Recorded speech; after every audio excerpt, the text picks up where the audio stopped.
Ladies and gentlemen, this is us.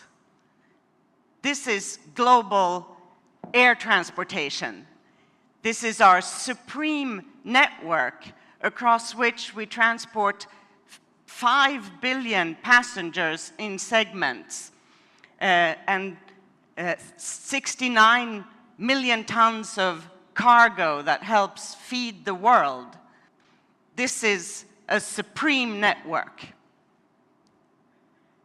Now, the internet is actually a similar network. Yeah, similar almost amounts of users, and although it doesn't transport humans yet, maybe, it certainly does transport trade. More and more of trade and services is delivered digitally.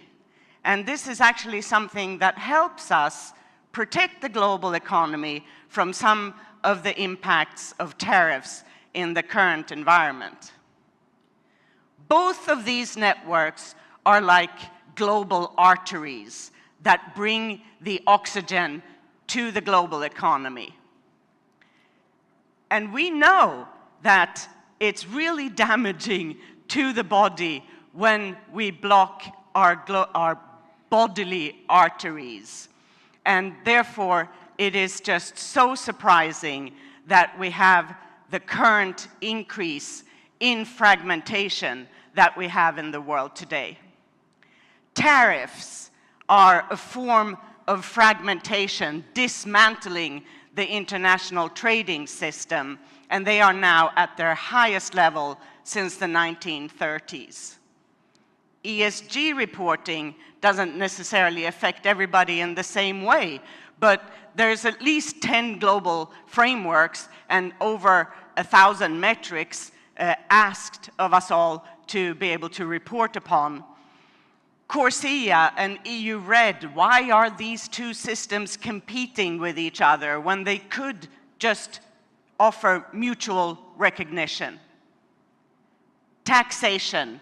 We all know that ICAO resolutions cover the taxation of international air transport, but then there are all these organizations that now want in on this game, either out of ignorance or deceit.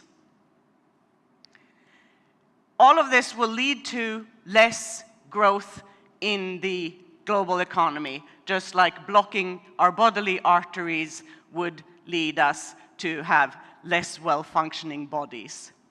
We predict that global growth this year will be around 2.5% instead of the 3% we predicted at the end of last year.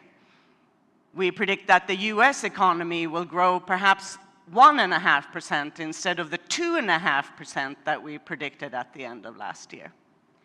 Now, it's really lucky for us all that oil prices are so low, because thanks to the lower oil prices, global growth is not going to be lower still, because lower oil prices help prop up activity, helps keep the blood flowing in our global arteries.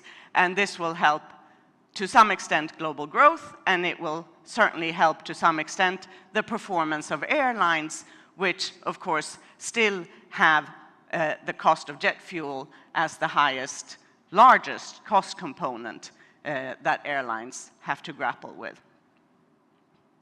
Now, if you're a European airline, though, you are a lot less fortunate, because in Europe, the oil companies are putting additional fees on top of their normal fuel bill, simply in an attempt to cover themselves for any risks or damage that they might incur in the future from the mandate, the SAF blend mandate of 2% in the European Union, and a similar mandate, of course, also in the UK. So this is not only increasing our costs, it's completely not transparent in terms of the pricing of the fuel. It's a, a self-determined fee imposed by the oil company, and we do not necessarily know what it's supposed to correspond to.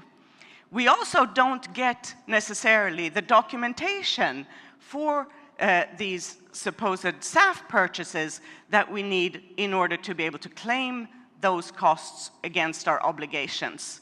So now we're paying, we're not necessarily being able to claim, and we're not necessarily seeing any cuts in CO2 emissions. And perhaps the worst thing is that it robs us of our right to self-determination, because in this way, airlines cannot decide for themselves how they are to procure the SAF that they may wish to procure. So this is clearly fragmentation at its worst. When policies do not work, we need them to change quickly and adapt and learn from these lessons. Everybody can make a mistake, but let's all just agree to not propagate these mistakes any further and make the same mistakes over and over again. Now, in spite of all of those headwinds and complications in the global economy and costs going up for airlines everywhere, we still have a remarkable, I think, traffic growth on our forecast of 5.8% for this year compared to 2024. And as we already said, that represents about 5 billion in terms of segments of passengers and 4.3 billion origin-destination passengers, and clearly shows how much people are demanding air transportation in spite of the complicated economic and geopolitical environment. And most of this growth also comes from Asia Pacific. Cargo, we think, is going to eke out a positive growth rate of 0.7%. It's not a very large number, I admit, but it's still a positive and strong number given the tariff environment that we are facing, and 69 million tons is the volume that we're expecting in 2025. On the back of those numbers, airlines should be able to realize revenue of 979 billion, a bit less than the evocative 1 trillion that we were hoping for at the end of last year, but still large enough to generate an operating profit of 66 billion in 2025, where oil prices again are making up for some of the otherwise generalized cost increases, totaling 913 billion for the industry in 2025. Most of this revenue comes from the passenger side. That's the big red block that you see. The share in total revenue is 71% from the passenger side. The share in cargo is the blue line, and at 14% share, it's still higher than the share in 2019. I think that should give every cargo airline person some degree of comfort. And then perhaps the most important incremental growth is indeed in ancillary revenue. Even if the share is only 15%, still it's a rising share. So a blue skies scenario for sure, you could say, with a net profit of 36 billion and a net profit margin of 3.7%. So blue sky scenario for sure, but still we have to recognize that this is a low margin industry.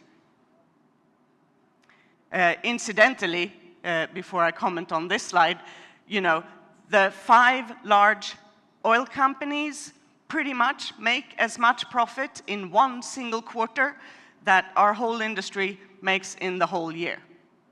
Just saying. So we take our 36 billion and we see where they come from regionally, and most of the billions are indeed generated in North America, 12.7% of the 36 billion, and Africa is still the continent that is the most heavily impacted by the fragmentation that is so pervasive on that continent. And and that continent is unfortunately just barely positive.